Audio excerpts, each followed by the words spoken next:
इस सवाल को छोटा मोटा सवाल नहीं है, ये एक ऐसा सवाल है जो हजारों शायद लाखों लोगों को अपना पहला कदम उठाने से ही रोक देता है कि क्या ध्यान शुरू करने के लिए सच में किसी गुरु की जरूरत है। क्योंकि देखिए, कुछ लोग कहते हैं हाँ बिल्कुल जरूरी है, कुछ तो डरा भी देते हैं कि भाई कुछ गड़बड़ हो जाएगी, और बस इसी एक डर की वजह से ना जाने कितने लोग कभी शुरुआत ही नहीं कर पाते। असल में जो सबसे बड़ी रुकावट है ना, वो यही कंफ्यूजन है, यही भ्रम है।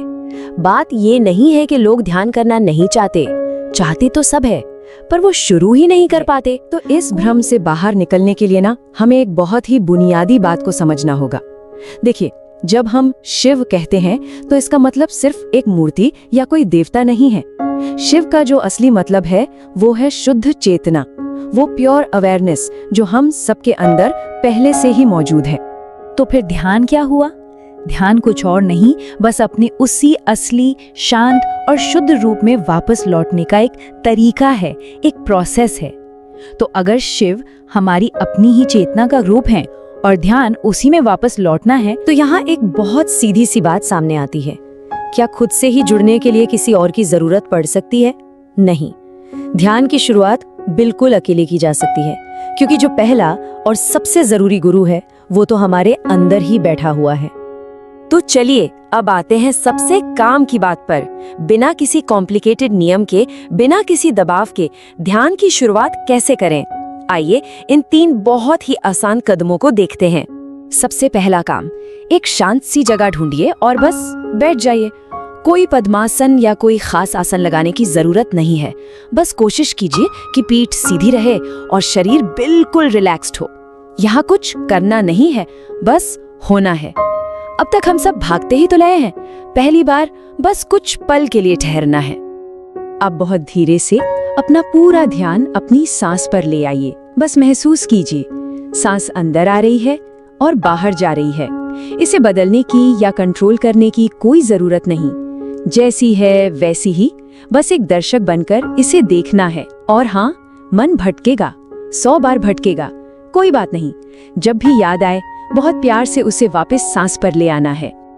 अब जैसे जैसे शरीर और मन शांत होंगे ना, तो एक चीज नोटिस करने को मिलेगी।